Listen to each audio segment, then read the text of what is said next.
G'day guys, Sammy here and welcome back to the camp kitchen. Now it turns out you guys love jaffles, so I've got my next favourite one, the meat pie jaffle. Now give this one a crack, I reckon you'll like it. Now for this one there is a few more, probably a bit more prep involved. I've cooked some mince. Now usually before I go away I'll cook up a bit of mince, freeze it up and chuck it in with me food because you'll never know when it's going to come in handy.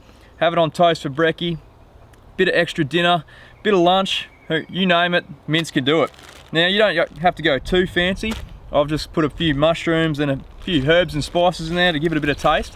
But that's going to be the backbone of our jaffle. Now the other ingredients we've got, of course, cheese. I'm pretty sure it's illegal to make jaffles, or a savoury jaffle at least, without putting cheese on it. And then secret ingredient, bit of ready-made gravy. Now you can buy this stuff at all the supermarkets, ready to rock and roll. Just dump it on there, heat it up, and it's good to go. Now I've already done a bit of prep work. I've buttered both sides of my bread, so we're ready to load the jaffle. So open this guy up, butter side towards the outside. Make sure you grease your jaffle beforehand. I always say it, you don't want a sticker. Now this is where our mince comes out.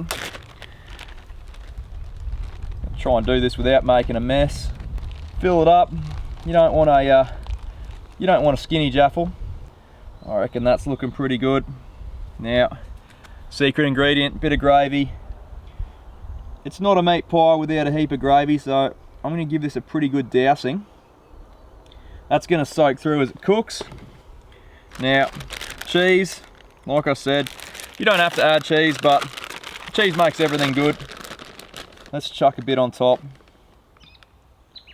Again, that's going to melt through as well.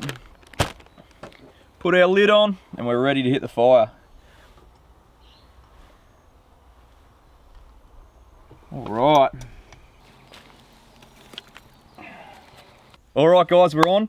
Taking it off the fire. It took about 5 minutes, so probably about 3 minutes on one side and a bit less on the other. Now of course, be careful, it's going to be really hot, so use caution. Kiddies, get your parents to help out. That looks absolutely fantastic. Perfectly cooked. Oh yes. A little bit warm, but I'm pretty keen for a feed. Oh, stop it. Have a go at that. That is the meat pie jaffle. Cheese, gravy, mince, even a bit of mushroom. Treat yourself guys. Get into that one while you're out next time. Catch you later. I've led you guys astray. I got halfway through eating me jaffle, realised I forgot one of the important ingredients. Tommy sauce. Don't forget to apply liberally, and if you put any other sauce on your meat pies, you're a mug. Bottoms up guys. At least I got half of it right. Cheers.